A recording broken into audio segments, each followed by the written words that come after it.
What is the best split? This is a question that comes up all of the time. Is it push-pull legs? Is it upper lower? Is it full body? People just don't know. And to be honest with you, this is a question that I get asked a lot, and my reply is not necessarily what you would think. But before we get into that, I'm Ethan. I'm a natural bodybuilder. I'm an online coach. I've had years of training under my belt. I've had years of coaching people under my belt. So hopefully you can take something from this and you can apply it into your own training and start to make more progress. So what is the best split? In my opinion, we have to first look at what is going to be the deciding factor in the split that we run. There is no magic split. Let's get that out there straight away.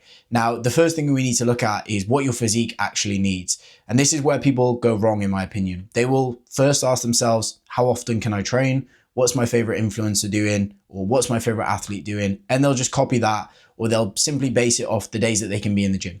When in reality, we have to look at what your physique actually needs in order to find the split that is going to allow us to hit those areas with the most frequency and with adequate volume. So what I like to do is take some progress shots and step by step, go through your progress shots and make a note and list the priorities of your physique. Does your physique need more legs? Does it need more chest? Does it need more shoulders?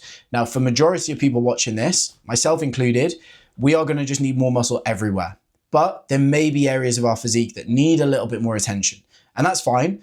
But we still have to remember that by building muscle everywhere, we're probably going to grow those areas that need more muscle.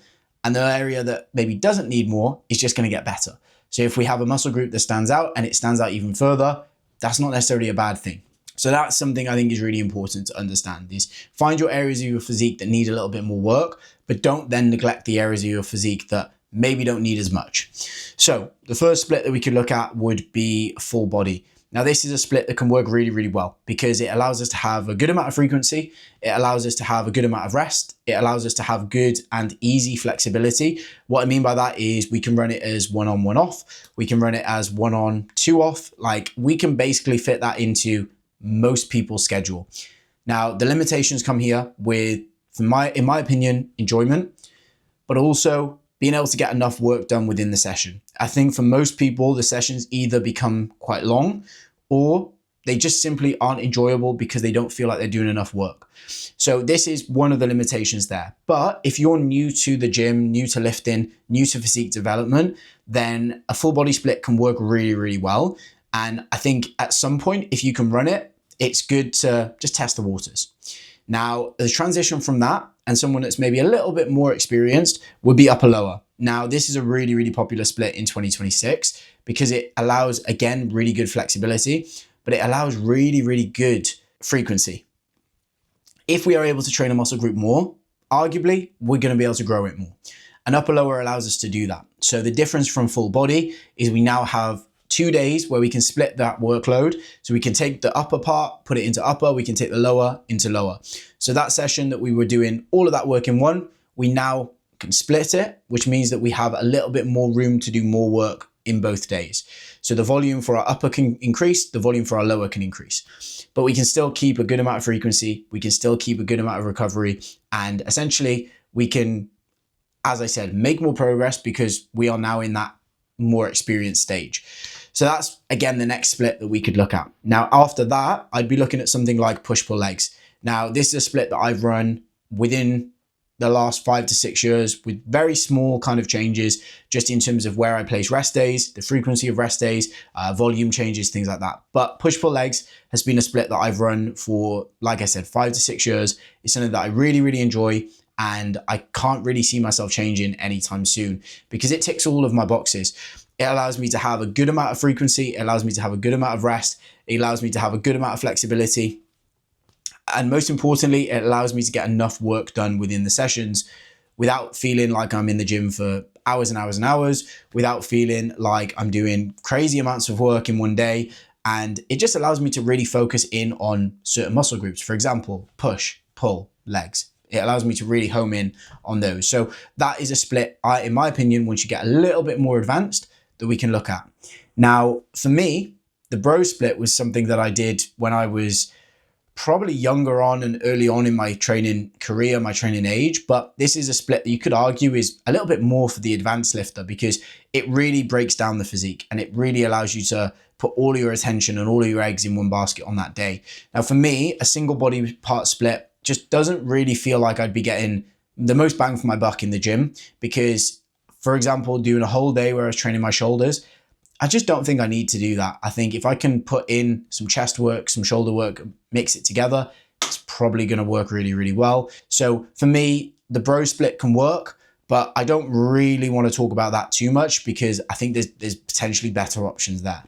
And then this kind of leads me on to the final thing that I want to talk about, which is a bit of a mix of everything, to be honest. Now, this is a split that I don't really have a name for it. I guess you could call it the hybrid split, the mixed split, the combo split. I don't know. If you have a better name, leave it in the comments below.